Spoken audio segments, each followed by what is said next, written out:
Waalaikumsalam warahmatullahi wabarakatuh. Alhamdulillah, Alhamdulillahi wassalatu wassalamu ala Rasulillah Muhammad ibni Abdillah wa ala alihi wa ashabihi wa mawala. La hawla wa la quwwata illa billah. A'udzu billahi minasy syaithanir rajim. Bismillahirrahmanirrahim. Iqra bismi rabbikal ladzi khalaq. Khalaqal insana min 'alaq. Iqra wa rabbukal akram. Alladzi 'allama bil qalam. 'Allamal insana ma lam ya'lam. Thumma qala Allah Ta'ala fi ayatin ukhra. A'udzu billahi minasyaitonir rajim. Subhanaka la ilma lana illa ma 'allamtana innaka antal alimul hakim. Shadaqallahul azim wa nahnu 'ala dzalika minasyahidin wa syakirin walhamdulillahi rabbil alamin. Fi hadzal yawm yaumul jumu'atil mubarakah nabda dirasatana hadihi bi qiraatil basmalah. Bismillahirrahmanirrahim. Ibu-ibu, saudari-saudari jamaah serikat amal baik yang cantik-cantik yang dimuliakan oleh Allah Subhanahu wa taala, mudah-mudahan kesehatan yang diberikan Allah selalu melekat dalam diri kita hingga ujung usia kita nantinya. Amin ya rabbal alamin. Itulah harapan yang sangat besar kita mintakan kepada Allah agar kesehatan tersebut dapat selalu kita rasakan sampai ajal menjemput kita nanti. Sambil berdoa selalu setiap saat yang kami sampaikan beberapa waktu yang lalu, amalkan doa Rabbi anni massaniyadurru wa anta arhamur rahim. Ini doa Nabi Ayub alaihissalam yang lebih kurang 20 tahun dicoba oleh Allah atas penyakit yang beliau idam, lebih kurang 20 tahun. Awak 3 hari sakit sudah sujud sama Allah. Ada yang memaki-maki Allah. Nabi Ayub 20 tahun. Akhirnya beliau berdoa, Rabbi anni massaniyadurru wa anta arhamur rahim. Salawat dan salam adalah kita hadiahkan kehadiran junjungan Nabi besar Muhammad sallallahu alaihi wasallam. Allahumma salli wa sallim wa barik alaihi. Mudah-mudahan Allah sampaikan juga salawat dan salam ini kepada istri-istri beliau, kepada anak, kepada cucu-cucu beliau, kepada sahabat, kepada tabi'in, tabi' wa tabi'in, dan Engkau kumpulkanlah kami wahai Allah bersama dengan mereka dalam golongan penghuni surga nantinya. Amin ya rabbal alamin. Ibu-ibu jamaah Majelis Ta'lim Serikat Amal Baik yang dimuliakan Allah Subhanahu wa taala. Ini bulan apa, Bu? Muharram. Udah puasa kemarin? Udah ya. Puasa apa namanya? Ada puasa Tasu'a, ada Tasu'anya hari apa kemarin? 9 hari Kamis ya, dan Asyuranya hari Jumat. Alhamdulillah, siapa yang puasa saat bulan Muharram, Allah lipat gandakan pahalanya. Afdhalus siyami ba'da Ramadan syahrullahil muharram. Sebaik-baik puasa setelah puasa Ramadan itulah puasa Muharram. Siapa yang puasa luar biasa. Kalau nggak puasa nggak apa-apa karena hukumnya sunnah. Baik ibu-ibu yang dimuliakan Allah Subhanahu wa taala, singkatnya waktu kita ini kami akan coba membahas apa yang terjadi ketika Muharram ini, kenapa bisa dijadikan kisah Rasulullah Sallallahu Alaihi Wasallam hijrah pada saat itu. Jadi Muharram ini dibuat awal mulanya dulu bukan dari hari kelahiran Nabi atau bukan dari hari wafatnya Nabi, tapi dibuat pada hari hijrahnya Nabi Muhammad Sallallahu Alaihi Wasallam. Makanya ada namanya tahun Hijriyah. Hijrah.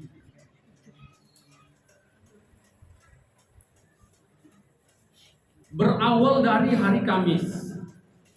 Hari Kamis para pembesar-pembesar kota Makkah,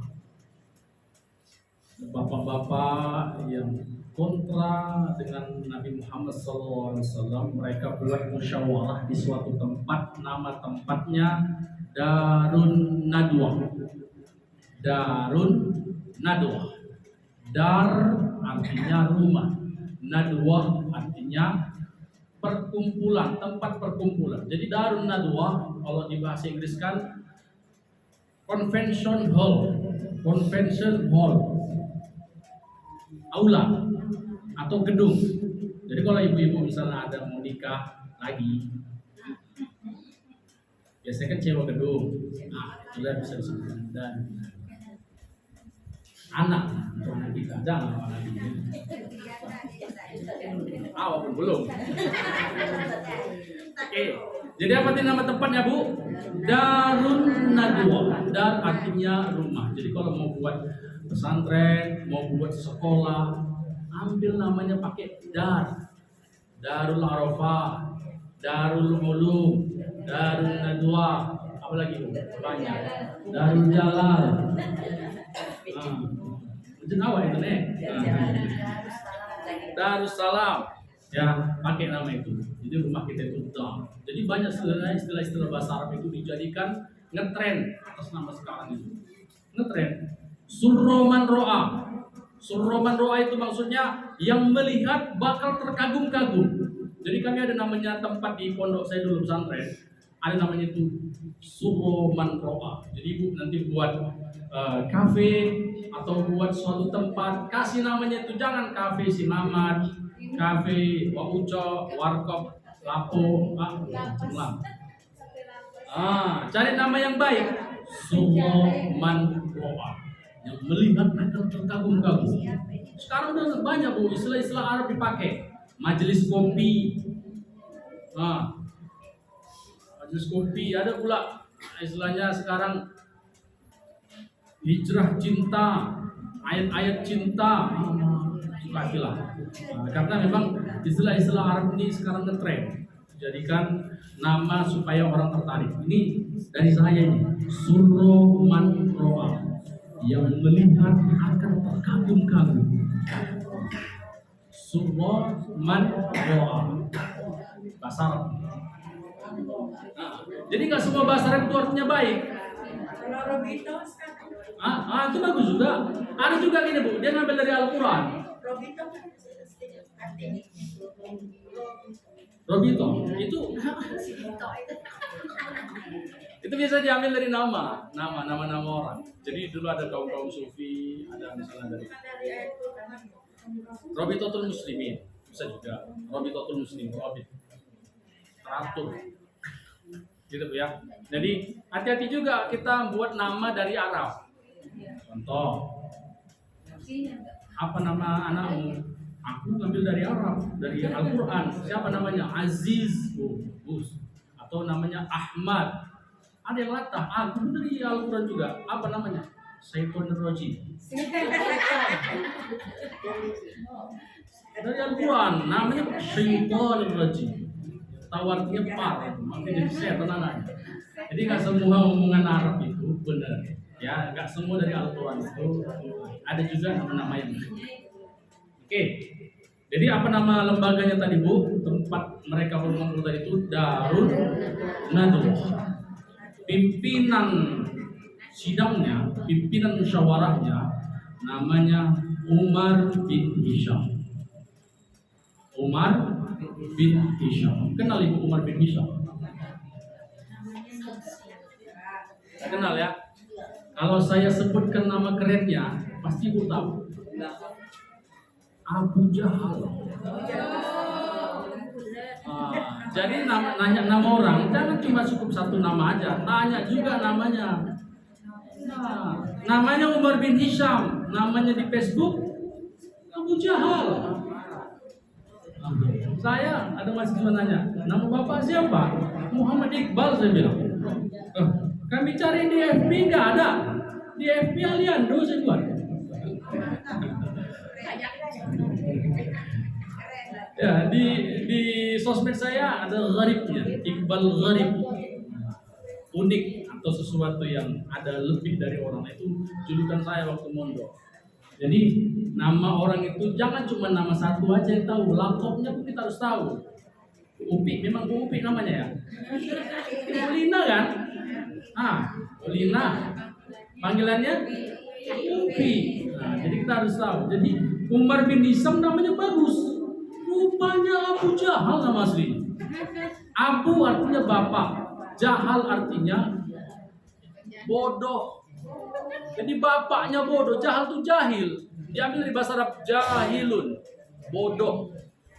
Jahiliyah itu bodoh murakkab. Makanya kaum jahiliyah itu kaum yang paling bodoh. Kalau mau menikahi perempuan dirasain dulu. Dicek dulu dia mohon maaf ya, dicek dulu, dihubungin dulu, baru dinikahi. Kalau kira-kira cocok dinikahi. Ini jahiliyah. Makanya Nabi Muhammad diturunkan di Arab, karena saat itu bangsa Arab itu bodoh saat itu. Kaum jahiliyah. Oke. Jadi pimpinan di situ Abu Jahal yang memimpin rapat. Apa yang dibahas? Yang dibahas saat itu adalah bagaimana caranya membunuh Nabi Muhammad Sallallahu Alaihi Wasallam. Jadi yang bisa membunuh Nabi Muhammad saat itu dihadiahi 100 ekor onta. Kalau 1 ekor onta itu 30 juta, berarti 100 ekor berapa miliar? Itu 30 juta pun unta-unta yang kurang ya. Kalau unta-unta yang gemuk 70, beda sama harga lebih. Jadi diputuskanlah situ buat rapat membahas tentang bagaimana caranya membunuh Nabi Muhammad Sallallahu Alaihi Wasallam. Karena Muhammad ini pentolannya ini. Kalau ini mati kita buat, Mekah bisa kita kuasai. Sebelumnya Nabi Muhammad ini disegani. Kenapa? Karena pamannya masih hidup. Siapa? Abu Thalib. Ya. Pamannya Abu Thalib, kakeknya Abdul Muthalib. Ayahnya siapa? Abdullah. Ibunya Siti Aminah. Ibu susunya Halimatus Sa'diyah. Istrinya Khadijah, Aisyah, dan lain-lain. Cucunya yang paling terkenal aja lah, Asad. Harus tahu itu Bu, ya. Nomor kita tahu lah bagaimana silsilah Nabi Muhammad. Walaupun nggak sampai ayah, kakek, nenek semua hampir. Nabi Ibrahim oke lah. Yang terdekat aja lah, istri, ayah, paman. Jadi ketika Abu Thalib masih hidup, mereka masih segan untuk menangkap Nabi. Ya, masih segan mereka. Nah, ketika Abu Thalib meninggal, barulah mereka berapat saat itu. Bagaimana caranya? Ini Muhammad harus dimatikan. Ada banyak metode Bu. Sebelumnya Nabi Muhammad ditawarin, kau berhenti berdakwah, kami kasih harta. Jadi kasih dulu materi.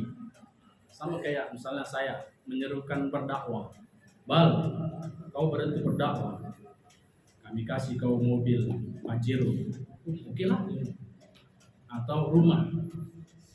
Ya, jadi Nabi Muhammad saat itu apa yang dikatakan beliau?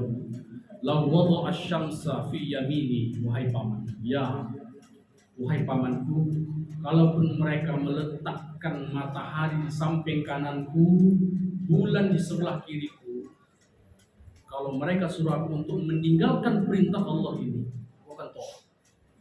Itu Nabi Muhammad. Materi semua ditolak. Jadi harta udah dilakukan, ditolak. Wanita ditawarin, ditolak sama baginda Muhammad. Semua harta, tahta, wanita. Tahta pun ditawarin dia jadi menteri, ditawarin dia jadi raja saat itu, ditolak sama baginda Muhammad. Supaya apa? Untuk meninggalkan perintah yang diperintahkan oleh Allah, apa itu? Berdakwah. Jadi akhirnya karena ditolak semua, maka mereka buat sebuah musyawarah bagaimana membumi hanguskan ini Muhammad. Ini aja nih yang buat jadi masalah ini, kata Abu Jahal. Jadi dirembuklah pada saat itu hari Kamis. Apa pendapat pertama? Kita letaklah Muhammad ini di sebelah Ka'bah, dikurung di situ sampai mati. Gimana? Setuju semua? Enggak setuju. Muhammad ini banyak pengikutnya di Mekah. Kalau ketahuan kita kurung Muhammad, habis kita dibuat perang lah, bergejolak lah saat itu kota Mekah. Ada yang bilang Muhammad ditangkap, kita buang ke ujung, dibuang ke negeri yang jauh dari kota Mekah. Kira-kira gimana? Setuju? Enggak. Ini Muhammad ini ulama karismatik. Kalau ada yang bisa menyentuh dia, habislah. Kakek dulu Abdul Muthalib terkenal, pamannya pun keras. Jadi nggak bisa. Akhirnya singkat cerita Bu ya, setelah pendapat semua itu mengeluarkan pendapatnya, akhir dibuatlah keputusan. Ada yang mengatakan kita datang tengah malam ke rumah Muhammad, kita tangkap dia, kita bunuh. Tapi jangan satu orang. Kalau satu orang ketahuan dari suku mana dia. Jadi setiap suku mengutus satu pemuda. Dikepunglah rumah Nabi Muhammad saat itu nanti malam. Buat semua berembuk, dari suku ini keluarkan utusan, dari suku ini kirim utusan, berikut juga kirim utusan. Jadi beberapa suku mengirim utusan anak muda. Gimana? Cocok? Akhirnya dibuatlah suatu keputusan yang dipimpin oleh Abu Jahal. Oke, pendapat terakhir ini, inilah yang akan kita putuskan dan kita akan eksekusi nanti malam. Langsung, jangan lagi ngulur-ngulur waktu. Kapan tadi rapatnya, hari apa Bu? Kamis. Malam Jumat langsung kita eksekusi. Oke, selesai, dibubarkan rapat, mereka pulang. Siap atur strategi. Sorenya Nabi Muhammad SAW didatangi malaikat Jibril. Apa yang dikatakan malaikat Jibril kepada Muhammad? Muhammad, nanti malam kau hijrahlah. Hijrah itu pindah tempat. Jangan kau di sini. Kalau kau di sini, mati kau nanti malam. Jadi Jibril ini mata-mata. Cek dia rapat, apa isi rapat itu, macam intel juga. Intel cek dia, apalah pembahasannya ini, oh begini. Jadi ini memang skenario Allah ini Bu. Bisa aja dimatikan Jibril semua satu. Nah, cuman kenapa nggak dibuat Allah seperti itu? Supaya ada pembelajaran sama kita, bahwasanya Nabi Muhammad ini sama kayak kita manusia. Jadi sejarah ini kita harus tahu dan kita ceritakan kepada anak-anak kita.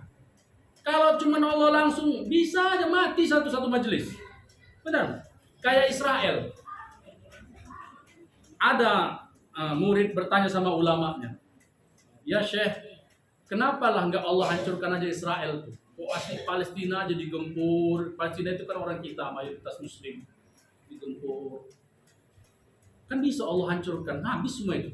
Orang-orang liberal Yahudi semua, kan bisa aja Allah habiskan. Apa kata Syekh itu? Kalau mereka Allah hancurkan sekarang, apalagi tiket mau menuju surga. Jadi Bu, kita ini memang disuruh untuk berjuang. Kalaupun kita nggak bisa berangkat ke sana berperang, ingat doa lawat. Jadi Bu, berdoa untuk saudara kita di Palestina. Allah sudah nilai itu sebagai tiket nanti kita menuju surga. Jihad fisabilillah.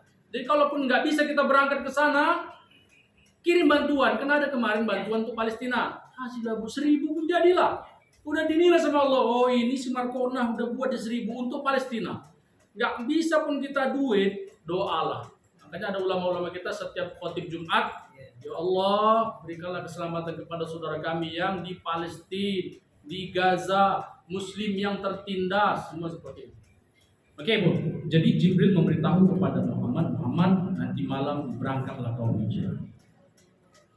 Saat itu juga sorenya Muhammad SAW pergi ke rumah Abu Bakar. Abu Bakar ini istrinya ibu, teman dekat Muhammad SAW. Assalamualaikum. Waalaikumsalam. Tafadhol ya Rasulullah. Masuk. Jadi singkat cerita, di rumah Abu Bakar saat itu Muhammad menceritakan kisah ini. Abu Bakar, nanti malam kita berangkat. Lebih kurang sekitar jam 10, 11, jam 12. Abu Bakar nggak banyak tanya, siap ya Rasulullah. Kalau kita siap ketua. Jadi Abu Bakar ini udah lama siap. Karena dia udah tahu, ini pasti Muhammad ini dikejar-kejar orang. Tanpa banyak bicara, oke ya Rasulullah, nanti malam aku akan bersiap-siap prepare. Oke, pulanglah Muhammad ke rumah.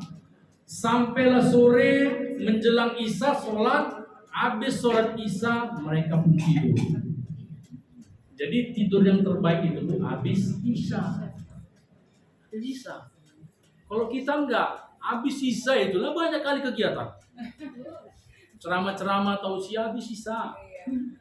Satu Muharram habis Isya. Ustaz-ustaz datang, Ustaz Abu Somad, Ustaz Adi Hidayat, Bu Yahya, habis Isya. Jadi tidur yang berkualitas itu habis Isya. Bangunnya jam 1 malam. Gitu dia. Jadi kalau kita pun tidurnya misalnya jam 12, walaupun bangun habis subuh, teratur itu Bu. Besoknya pasti ngantuk. Kayak saya nggak bisa lagi tidur habis Isya, ada aja kegiatan. Ada aja. Kalaupun tausiah ya tausiah. Di luar tausiah ada aja kawan nanti, Bal. Nongkrong yuk katanya. Awak. Ayolah. Bal. TST yuk, bandar yuk. Alah, aku ada kegiatan. Aku yang bandar katanya. Ayolah. Gitu ya. Jadi tidurlah Abu Bakar dan Nabi Muhammad habis Isya. Jam 9, jam 10 lebih kurang jam 11 atau jam 12.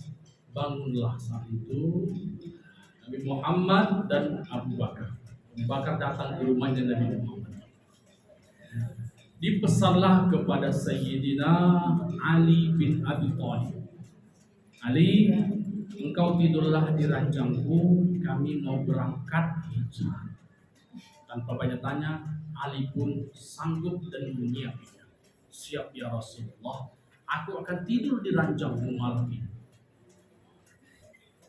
Jadi ketika malam itu Bu, pemuda-pemuda utusan suku-suku tadi sudah menunggu di luar. Sudah dikepunglah ini rumah Rasulullah. Sudah dikepung semua qadarullah. Wa ja'alna min baini aydihim saddan wa min khalfihim sadda. Fa'afshaynahum fahum la yubsirun. Kami jadikan depan mereka tembok, belakang mereka tembok, kanan kiri tembok, dan mereka tidak melihat. Jadi ketika Nabi Muhammad keluar, mereka nggak melihat sama sekali. Tuh bayangin, diambil Rasulullah tanah, dilemparkan ke muka orang itu, tertutup pandangan saat itu. Jadi pandangan mereka tertutup, ditutup sama Allah. Kenapa? Ada dinding di situ dan mereka pun tertidur. Jadi ini ayat surah Yasin ini menceritakan tentang Nabi Muhammad keluar dari rumah yang dikepung pemuda-pemuda yang utusan Abu Jahal, tapi mereka ditutup pandangannya. Sekarang ayat ini disalahgunakan untuk menghindari tilang polisi.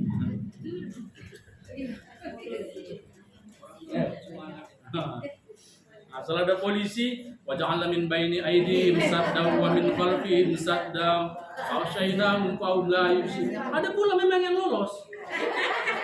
Iya. Tapi ini ayat bukan untuk itu. Jangan disalahgunakan Bu. Termasuk emak saya. Karena memang pas kebetulan manjur. Nah, pas lewat gitu. Jadi setelah dia lolos dari polisi diceritakan sama orang. Pakai ayat ini, pakai ayat ini. Inilah yang salah itu. Jadi waktu baca waja'alna min baini aydihim saddan wa min khalfihim saddan fa'ashaynahum fahum la yubsirun. Tutupkanlah Allah pandangan polisi-polisi itu, depan tembok, belakang tembok, kanan kiri tembok. Pas lewat, prit kata polisi. Wah, berhenti wae itu. Loh. Tapi aku baca itu Pak polisi kemana? Aku pun baca itu di rumah kata polisi. Bukan kawannya, aku pun baca itu setiap malam Jumat katanya. Jadi ada itu. Jadi itu ayat diturunkan saat itu mereka Allah menutup pandangan pemuda-pemuda. Keluar Nabi Muhammad. Keluar nyantai aja sama Abu Bakar. Pas dibuka pintu, lihatlah ada pemuda-pemuda udah gepuk keliling. Nyantai ya Nabi Muhammad sama Abu Bakar keluar. Jadi mereka tertidur. Sampai akhirnya waktu subuh. Subuh mereka terbangun. Ketika mereka terbangun dilihatnya, wah, bangun. Dibangun orang semua. Itu pasir-pasir di muka ini karena udah dilempar sama Rasulullah. Bangun, ayo cepat masuk ke dalam. Dilihat orang itu lah, cek masuk ke kamarnya. Dicek kamarnya, oh masih ada rupanya. Masih ada. Untung lah kalau nggak mati kita dibunuh Abu Jahal kata orang. Pas masih ada, waktu mau dibunuh ini bu, kata temennya, cek dulu. Jangan salah, cek lu, tutup dulu, diikat dia. Betul-betul kita pastikan ini Muhammad betul-betul mati. Kalau ada HP saat itu foto dulu, kirim dulu ke Abu Jahal. Ini dia orangnya nih. Saat itu nggak ada HP. Jadi waktu mau dibekap, dibuka selimutnya ini. Ali bin Abi Thalib rupanya. Nabi Muhammad sama Abu Bakar udah pergi. Jadi ketika dibuka, kau Ali katanya. Aina Muhammad, mana Muhammad? Apa kata Ali? Aku pun tak tahu kata Ali. Jadi saat itu mereka terkejut. Mana Muhammad? Nggak tahu. Aku diperintahkan Muhammad untuk tidur di sini. Aku nggak banyak tanya. Ya udah aku tidur. Mungkin aku disuruh beliau untuk menemaninya malam ini. Aku tidur. Itulah luar biasanya kekompakan Muhammad SAW. Ini udah diatur skenario semua. Akhirnya bubarlah mereka. Jadi saat itu malam itu Nabi Muhammad sudah beranjak dari rumahnya bersama dengan bestinya. Siapa? Bakar Siddiq. Malam itu kan perlu istirahat. Akhirnya sampailah mereka ke Bukit Jabal Sur. Saya sudah sampaikan di sini. Ada Jabal Sur, ada Jabal Nur. Jabal Nur tempat diturunkannya Al-Quran. Di Jabal Nur itu ada namanya Gua Hira. Gua Hira itu tempat Al-Quran diturunkan. Nah ini nama gunung ini Jabal Sur. Ya bu. Kalau Jabal Nur, ibu-ibu yang udah ke Makkah, itu banyak yang naik ke sana untuk melihat Gua Hira. Kalau Jabal Sur, katanya ya, ini jarang orang naik. Kenapa? Karena terjal. Tinggi ya, jarang orang sana. Bahaya. Itulah bu yang dinaikin Nabi. Itulah yang dinaikin Nabi sama Abu Bakar Siddiq.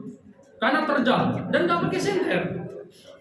Karena kalau pakai senter atau pakai penerang ketahuan sama kaum Quraisy pada saat itu. Oh, itu hidup lampunya, kejar. Jadi mereka itu bu memang betul-betul perjuangan.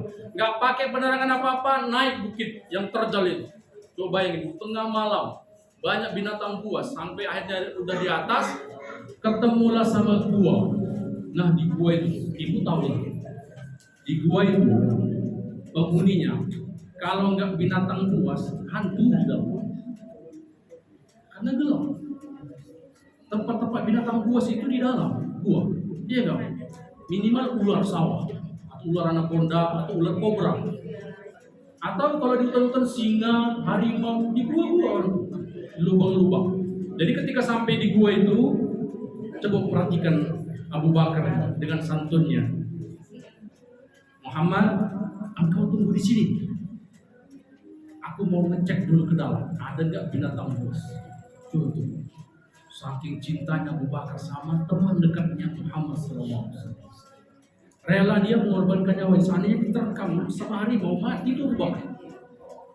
Disilakan tunggu sini, aku mau ngecek ke dalam, gelap. Seandainya saya saat itu ikut Nabi, saya yang hari itu menggantikan posisi Abu Bakar. Saya suruh Muhammad masuk duluan. Muhammad masuk duluan. Engkau banyak yang melindungi. Jibril, Mikail, Munkar, semua melindungi. Allah pun juga ikut di situ. Aku, Satpol PP pun nggak ada. Pahit. Ya manusiawi. Jadi saat itu Abu Bakar nyuruh Muhammad, engkau berhenti di sini. Aku mau ngecek ke dalam. Diceklah ke dalam. Masuk ke dalam, dicek semua. Ada lubang-lubang kecil disumpel sama Abu Bakar. Sumpel tahu? Ditutup, disumbat, ya. sumbat. Supaya apa? Kalau ada ular atau lipat atau kalajengking tidak bisa keluar, dicek nggak ada binatang lagi, meraba-raba, lubang-lubang semua ditutup. Ketika udah merasa aman, dicek aman, baru keluar lagi. Ya Rasulullah, silakan, udah aman. Disitulah mereka beristirahat. Beristirahatlah mereka untuk menghilangkan lelah, karena waktu naik terjalurkan main di kota Makkah. Istirahat mereka di dalam. Nabi Muhammad pun meletakkan kepalanya ke pahanya Abu Bakar. Coba bayangin, saking dekatnya Abu Bakar sama Muhammad, Muhammad meletakkan kepalanya di pahanya. Saya, sedekat-dekatnya saya sama teman saya, siapa? Kawan akrab saya. Nggak pernah sih kenal kepalanya ke pahanya. Mau katanya. LGBT kau katanya. Sana bercampur kau. Walaupun akrab, nggak ada. Kalau perempuan bisa jadi. Nah, perempuan pegang-pegangan pelu-peluan enggak masalah. Kami pegang-pegangan lain nih katanya. Saya jadi belum menikah banyak kali nih fitnah-fitnah. Kamu kok belum nikah Bapak? Iya, ada nih targetnya. Tahu kau katanya. Ada multi tafsirnya. Jadi Nabi Muhammad pun meletakkan kepalanya ke pahanya Abu Bakar. Ketika Muhammad SAW sudah mulai terbaring dan memejamkan matanya, hendak pulas tidur. Rasulullah tidurnya itu berzikir ya, jadi tetap terjaga. Tiba-tiba ada air menetes dari atas, kena pipinya Muhammad.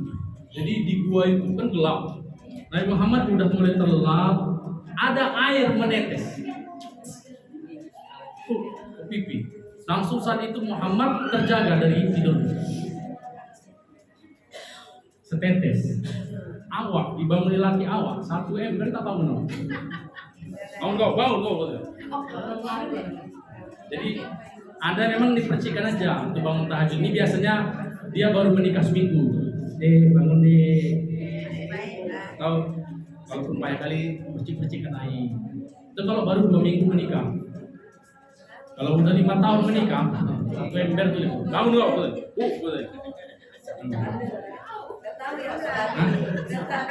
Kawan-kawan cerita.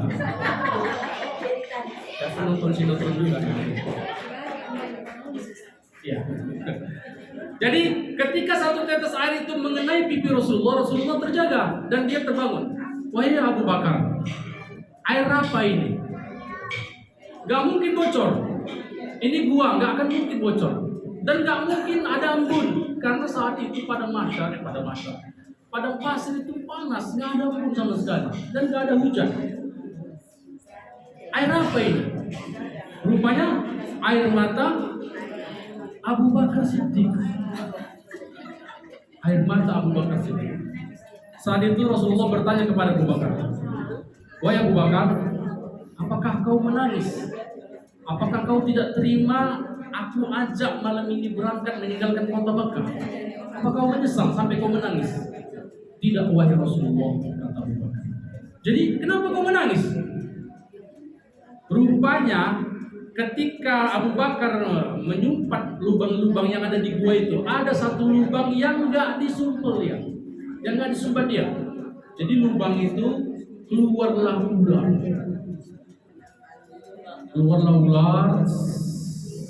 Abu Bakar nampak, tengoknya ular nih. Cuman dia nggak berani membangunkan Rasulullah. Itulah saking sayangnya dan cintanya kepada Muhammad. Ketika ular ini hendak mendekati Muhammad, ditahan Abu Bakar pakai kakinya satu lagi. Kaki kirinya hanya ditahan. Kenapa? Nabi Muhammad tidur di atas pahanya. Jadi kaki satu lagi lah digeletakkan untuk menghalangi ular tadi ini. Disumpelnya pakai kakinya lubang tadi ini. Saat itu juga ular tadi itu mematuk kaki Abu Bakar. Pak, katanya. Bunyinya kayak gitulah, ya. Dipatok di kaki Abu Bakar. Langsung saat itu Abu Bakar diam aja. Padahal sakitnya luar biasa, luar kobra. Sakitnya luar biasa. Tapi diam aja. Kenapa? takut membangunkan Nabi Muhammad SAW. Seandainya saya saat itu, Nabi Muhammad ini di atas paha saya, pasti palsu, lompat saya. Mohon maaf ya Rasul, saya bilang, tak tahan pula sakitnya ini. Mohon maaf. Tapi Abu Bakar tahan dia. Tapi karena bisa ular tadi ini merambat ke seluruh tubuh, racunnya itu langsung cepat merambat. Muka pun merah dan pedihnya luar biasa. Kalau luka yang dipatok tadi itu oke lah, bisa ditahan. Tapi ketika racun udah merambat ke seluruh tubuh, Abu Bakar pun mungkin udah mulai bergetar dia, tak tertahankan lagi, akhirnya dia menangis. Itulah yang bisa dilakukan Abu Bakar. Kalau bergerak ditahan dia, supaya Nabi gak bangun. Tapi air mata ini nggak bisa ditahan. Menangislah Abu Bakar dan air matanya menetes membasahi baginda pipinya baginda Muhammad SAW. Muhammad pun terbangun. Langsung saat itu bertanya kepada Abu Bakar, air apa ini? Nggak mungkin bocor. Ternyata air mata Abu Bakar. Ditanya, apa kau menyesal ikut sama aku, ya Abu Bakar? Enggak ya Rasul. Lalu kenapa kau menangis? Mohon maaf ya Rasul. Tadi ada ular yang mendekati engkau dan aku menghalaunya. Dan ternyata dia mematuk kaki. Masih bisa bertahan, tapi racun ini sudah menyampai ke seluruh tubuh. Tinggal mati aja Abu Bakar. Tidak tertahan lagi.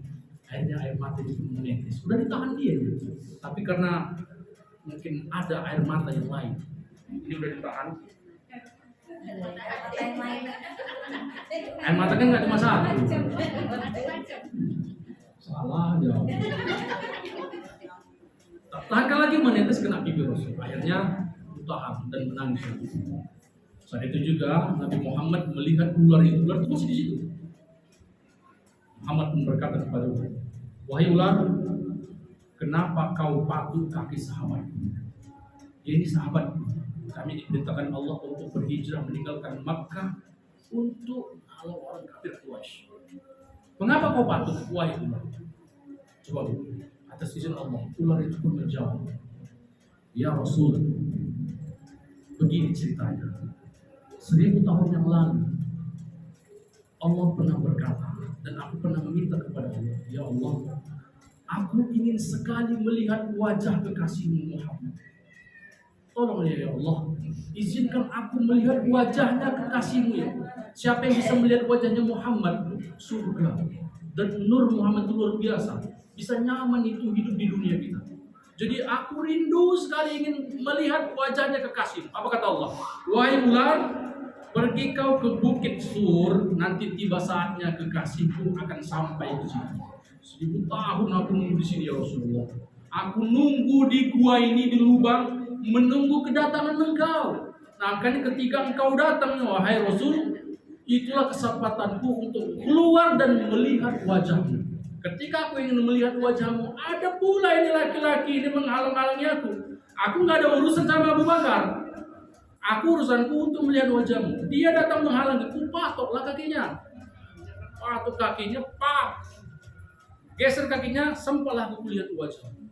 Saat itu juga Rasulullah SAW mengambil air liurnya, kemudian diusapkan ke luka kepada kaki Abu Bakar Siddiq. Saat itu juga sembuh dan racunnya pun tahu.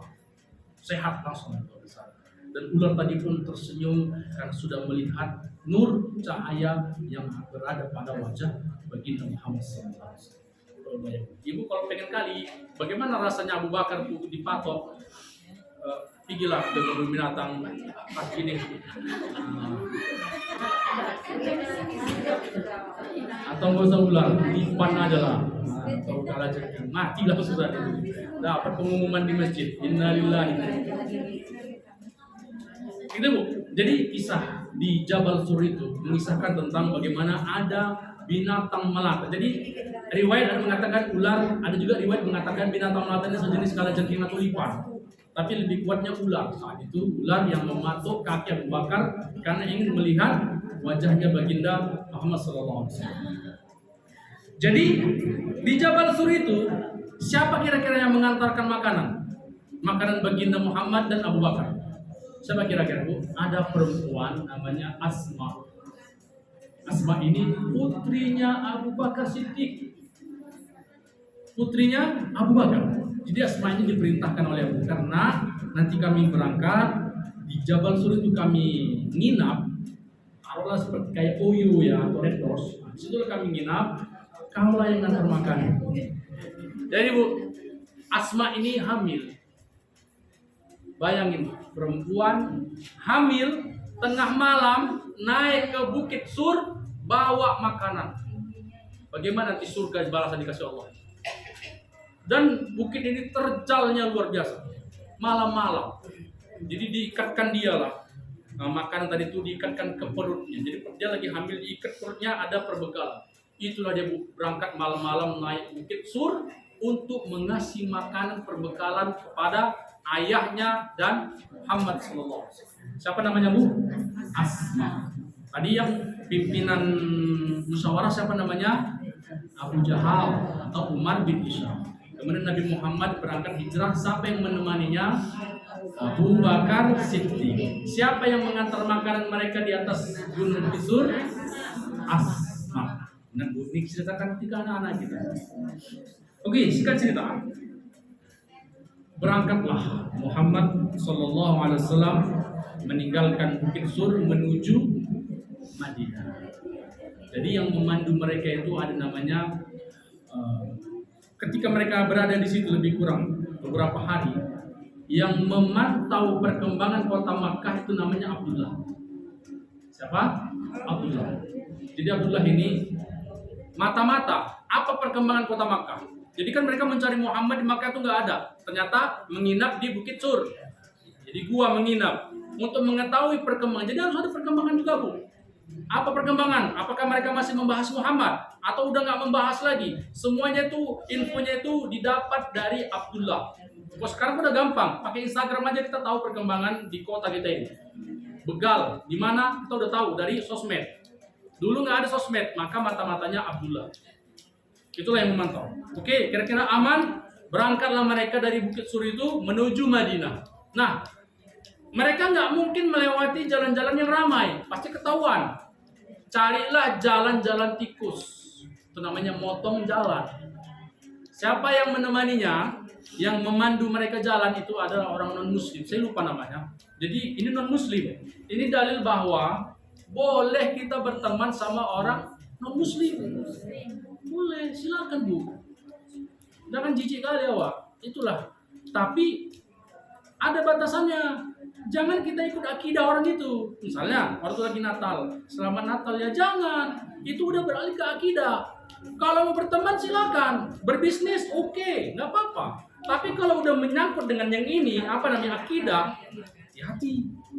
Mereka ngucapin salam aja nggak boleh awak jawab. Misalnya mereka ngucapin assalamualaikum, jangan dijawab. Nabi Muhammad mencontohkan dijawab dengan waalaikum. Waalaikum aja. Dalilnya apa? Hadis Bukhari. Ketika 3 orang pendeta Yahudi berjalan berselisih dengan Nabi Muhammad yang saat itu sedang berjalan dengan Aisyah radhiyallahu anha, berselisih. Ini pendeta Yahudi ini ngomong kepada Muhammad apa yang mereka katakan. Assalamualaikum. Assalamualaikum. Assam beda sama assalam. Assam artinya kematian. Hadis Bukhari. Habatus sauda, jintan hitam. Dawaun likulli da'in illa sam. Habatus sauda itu obat segala macam penyakit kecuali kematian. Sam. Jadi pendeta Yahudi itu mengatakan assalamualaikum. Dijawab sama Nabi, waalaikum, dan untuk kalian. Aisyah saat itu yang mendengar marah-marah sama Nabi. Wahai Nabi, apa kau nggak dengar apa yang mereka katakan? Mereka kan mengucapkan assalamualaikum. Apa kata Nabi? Apa kau nggak dengar apa yang aku jawab? Nggak usah marah-marah. Cukup dijawab dengan waalaikum. Jadi pendeta Yahudi mengatakan, semoga kematian untuk kalian. Jawab Nabi, dan untuk kalian. Ini dalil bahwasanya menjawab salam orang non-muslim cukup dijawab dengan waalaikum. Walaupun mereka benar, assalamualaikum, udah waalaikum. Itu dia. Jadi toleransi itu ada batasannya. Ada batasannya, nggak bisa semua harus bisa mengatakan. Jadi yang betul apa Bu? Assalamualaikum. Jangan assalamualaikum. Assalamualaikum. Assalamualaikum. Itu artinya semoga kau cepat mati. Ibu salam kecil-kecil dulu salam sama emak. Mak, pergi ya mak. Assalamualaikum. Atau anak kita. Ajari. Nah, jangan assalamualaikum ya. Itu kau doain mama cepat mati. Assalamualaikum. Yang paling bagus tuh assalamualaikum warahmatullahi wabarakatuh. Yang kedua assalamualaikum warahmatullah. Baru terakhir assalamualaikum. Yang paling singkat ada salam.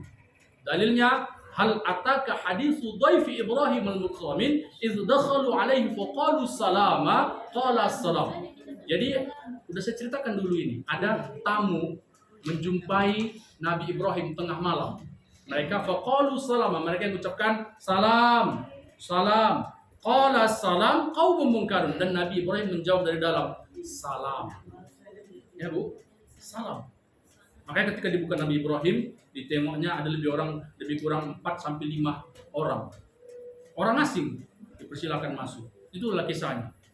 Jadi paling singkat itu salam. Jangan lagi assalamualaikum. Apalagi di WA, Assalamualaikum, Assalamualaikum, Mekum, ada itu. Apalagi yang viral sekarang. Salam alaihim. Mademba salam alaihim. Itulah sebab. Tahu ibu kan kisahnya itu kan? Lagi viral tuh sekarang. Ajan belum ya? Iya. Oke, singkat cerita, kita potonglah kisahnya. Sampailah ke kota Madinah. Di sana disambut dengan burdah atau disambut dengan kasidah. Apa bunyinya?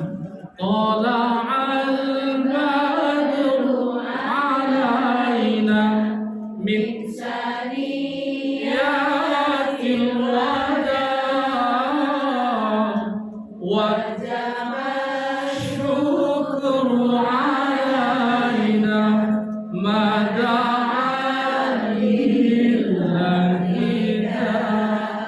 itu saking senangnya mereka menyambut Nabi. Artinya tola al badru. Badru itu artinya purnama. Jadi bulan ada 3 dalam bahasa Arab. Ada hilal, ada qamar, ada badar. Hilal ini anak bulan. Nah, boleh dicatat nih. Hilal ini anak bulan. Makanya kalau orang mau puasa besok, mereka melihat hilal. Udah terbit hilal, baru diumumkan sama Kemenang. Setelah sidang isbat, hilal itu anak bulan atau bulan sabit. Oke. Baru yang kedua qamar. Qamarun itu bulan yang utuh, tapi dia hanya sekedar sama. Qamarun.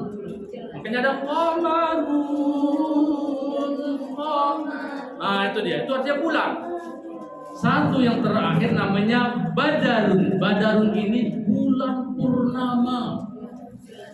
Jelas. Makanya tola'al badru telah terbit purnama kepada kami. Jadi Muhammad ini dianggap seperti bulan purnama. Itulah kisah hijrahnya Nabi Muhammad SAW. Kita ambil kisah karena waktu sudah selesai, bahwa Muhammad SAW hijrahnya pun butuh proses dan cobaan dan rintangan. Kita yang mau hijrah, dulu kita mungkin belum berhijab. Ketika hijrah, nggak langsung ujuk-ujuk jadi baik. Banyak orang yang udah hijrah balik lagi. Itu dia Bu. Jadi memang butuh pengorbanan lah. Tapi yang hijrahnya sukses, surga menanti kita. Makanya Ibu kalau hijrah ya pelan-pelan lah. Jangan nanti kalau udah hijrah loh, nggak kaya tuh, aku udah hijrah katanya. Ada yang artis sudah hijrah dia, udah pakai cadar dia. Balik lagi, bukanya cadarnya. Oke lah, cadar tak wajib, ya sunnah, nggak wajib karena muka itu bukan aurat. Aurat itu batasnya apa Bu? Perempuan, wajah dan telapak tangan. Jadi kalau wajah nggak ditutup nggak apa-apa. Tapi kalau dia mengatakan, aku buka cadar ini untuk menghidupi anak-anakku, ini keliru. Kan sempat viral kemarin. Nggak perlu dia bilang ngomong-ngomong kayak gitu. Kalau dia mau buka cadar ya udah buka lah, nggak usah perlu pun dia expose, jelek awal. Itulah hijrahnya kadang setengah-setengah. Padahal rezeki sudah diatur Allah. Kalau dipertahankan dia dan nggak perlu diekspos, Allah udah jamin nanti rezekinya. Oke lah, itu aja Bu ya. Oh boleh. Ini Ustaz, ada saudara lah ya, family gitu kan. Dia masuk Islam, saudara-saudaranya masih masih orang tuanya juga. Jadi pas ini dia haji, dia bingung dibikinnya nama dia itu bin Abdullah, karena kalau bin bapaknya masih Kristen dan namanya tuh sangat-sangat mantap kali gitu. Nah, itu gimana yang bagusnya pakai binnya itu? Ya nggak apa-apa, terserah dia, nggak apa-apa. Tapi sebenarnya dia pakai aja lah nama orang tuanya. Jadi gini, orang tua walaupun Dajjal misalnya, tua walaupun Fir'aun atau murtad dia, tetap kita harus berbakti sama dia. Nggak boleh lawan. Orang tua walaupun gila, stres gila dia berjalan, tetap orang tua kita itu ada di rumah aja. Jadi ya udah pakai aja, kenapa nama orang tuanya? Itu yang debu. Jadi bukan berarti dia pindah agama, udah kita oke lah dalam akidah, batas. Tapi dalam hal berbakti dia orang tua kita, tetap kita harus berbakti. Saya komentarnya kayak gitu, nggak langsung ujuk-ujuk, nggak boleh, nggak bisa. Karena banyak juga yang ngadu sama saya, ayah saya itu buat malu aja pak. Ayah saya itu udah pindah agama, nggak malu ikan mengakuin dia. Jangan, apalagi cerai. Cerai emak sama ayahnya, nggak dianggapnya lagi ayahnya. Ayahnya nggak diopeni. Kalau mau datang diusir apa semua, dimusuhin, tutup komunikasi. Saya bilang sama dia, kau nanti nikah, nggak datang dia, nggak sah nikah kau, saya bilang. Ya pernah terjadi. Ayah saya kan kepala gua.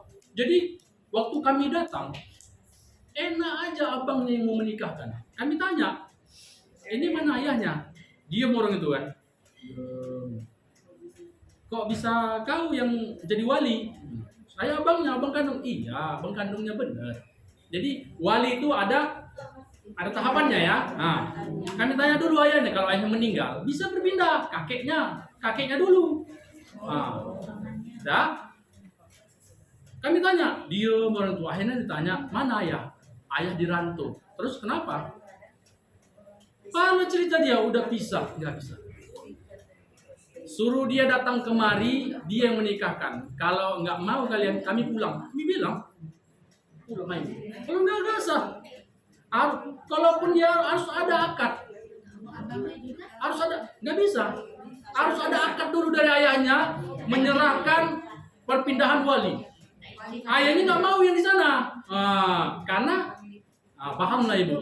Itulah, walaupun pisah awak punya anak gadis, bisa tetap juga suami kita itu jadi wali untuk anak kita. Pulang kan ibu, nanti malam kami datang jam 12 kami bilang. Pulang kami udah 1 jam dari rumah, saya bilang sama ayah, ya nggak apa-apa udah pulang. Timbang ayah kau nanti bertanggung jawab di akhirat, kata ayah saya. Pulang, masuk mobil kami, pulang kami, malam kami baru datang. Untung dapat nasi bungkus 2.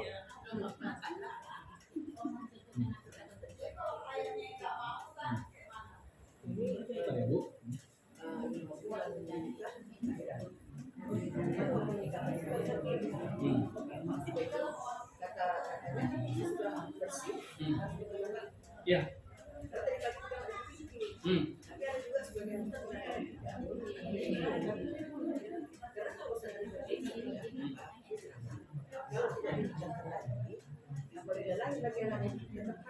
Iya. Betul pasti yang gue bilang. Ya benar itu. Jadi bu, menikah ini nggak main-main. Kalau cerai, misalnya cerai, nggak bisa lagi ujuk-ujuk balik. Si perempuan harus nikah dulu sama orang. Udah nikah sama orang, kalau dia cerai, baru nikahkan lagi. Itu pun ada batas waktu lagi, salah satu kulu. Dicek setelah 3 bulan dia nggak haid, maksudnya udah haid, baru boleh dia menikah lagi sama orang. Itu pun harus nikah. Ini nggak, apalagi artis sekarang. Udah cerai, udah ketok palu, main lagi, jinah namanya. Nggak bisa bu, sama kayak anak lahir. Dibilang ibu tadi ini baru berapa bulan udah lahir anak, berarti dia mencoblos sebelum hari H. Itu bapaknya nggak bisa nikahkan anaknya ini. Ini kan anakku, tes DNA, iya dalam DNA betul itu anak dia. Tapi dalam agama kau bukan bapaknya. Ya, dia harus bikin emaknya. Makanya gini bu, saya bilang ini info juga untuk anak-anak kita. Kalau cerai, oke lah. Kalau udah nggak bisa lagi dibina rumah tangga itu, walaupun harus cerai, oke lah. cerai itu bisa jadi halal. Karena gini, laki awal nggak sholat, itu istri juga udah bisa nuntut untuk minta cerai. Kenapa? Itu minimal ya, karena sholat ini penting. Kalau laki nggak sholat, sama dengan tidur sama babi hutan awak sih. Jadi kalau laki awal nggak sholat, kasih tahu. Kalau nggak bisa juga, udah minta cerai aja lah. Rusak awak, rusak anak. Oke lah, cerai udah terjadi. Tetap harus ada communication, ada komunikasi sama dia. Jangan putus hubungan. Kau sampai kapanpun jijik aja boleh kau nggak boleh kau gini. Ada nanya perempuan, itulah nanti yang jadi masalah. Waktu mau menikah, jual mahal lah dia. Hati lo, nggak nikah nih. Kalau sempat dipaksakan sama kuahnya bertanggung jawab di sama Allah. Makanya kami pulang. Ayah saya termasuk tegas bu. Ayah saya termasuk tegas. Kami pulang kami. Udah lapar ya kan. Karena kan bisa kan nikah makan rendang. Dari dulu saya itu masih ya. Jadi pulang kita ini. Udah pulang. Makan di rumah makan kita nanti. Saya pulang kami. Nanti malam ngantuk saya. Ayo berangkat kita. Jauh. Ayah pun tugasnya kan jauh. Langkat kami. Baru terjadi. Untunglah mau ayahnya. Itu loh. Untunglah mau ayahnya ditelepon. Ada bicara baik-baik. Datang ayah dari rantu. Bayang nih pula berapa jam. Kami tanya. Udah baik, udah mediasi baik-baik, barulah dinikahkan. Barulah sah. Kayak gitu bu, ya jadi nggak bisa main-main. Itu kan kayak Ustaz, sekiranya orang tua tadi itu yang itu nggak muslim, kita doakan ke dokter nggak. Apa gimana? Orang tua kita non muslim, kita doakan ke orang tua kita itu doakan nggak sih? Udah itu urusan Allah itu. Allah yang tahu itu. Ustaz, jadi andai itu orang tuanya nggak mau menikahkan anak-anaknya, gimana itu? Itu baru ada akad juga di situ. Jadi gini bu, iya harus diserahkan. Jadi bisa ngambil kesimpulan. Ada surat pernyataan namanya. Jadi gini, ada ayahnya di penjara, ada ayahnya gila, ada ayahnya nggak mau menikahkan. Nah dalam hal ini ada nanti aturannya bagi surat pernyataan. Harus ada penyerahan di situ. Karena kalau ayahnya nggak mau menikahkan, berarti ayahnya bisa diperkarakan. Ayahnya bisa diperkarakan ke polisi. Kenapa kau nggak mau menikahkan anak? Sedangkan anakmu punya hak untuk menikah. Itu dia bu. Itu baru ada aturannya. Masalahnya yang cerita tadi nih, ayahnya mau. Cuman karena selama ini mau. Harus memohon lah kalian. Begitulah kira-kira. Jadi ayah masih mau menikahkan. Cuman kan orang mamaknya ini dan anaknya udah jijik kali. Gitu lah gitu. Jadi mau cemana pun jijik kali awak sama mantan laki awak, tetaplah dia itu wali nikah anak. Oke bu, itu aja dulu ya. Kami mau latihan nih. Bu Eli udah Insya Allah nanti kita akan lanjut ya di berikutnya. Ala hadhihi ya al-Fatihah. A'udzubillahi minasyaitonir rajim. Bismillahirrahmanirrahim. Alhamdulillahirabbil alamin. Arrahmanir rahim. Maliki yaumiddin. Iyyaka na'budu wa iyyaka nasta'in. Ihdinas mustaqim. الذين أنعمت عليهم غير المغضوب عليهم ولا الضالين آمين. اجعل يا الله جمعنا هذا جمعا مشكورا وتفرقنا من بعده تفرقا مغفورا. ربنا آتنا في الدنيا حسنة وفي الآخرة حسنة وقنا عذاب النار والحمد لله رب العالمين. السلام عليكم ورحمة الله وبركاته.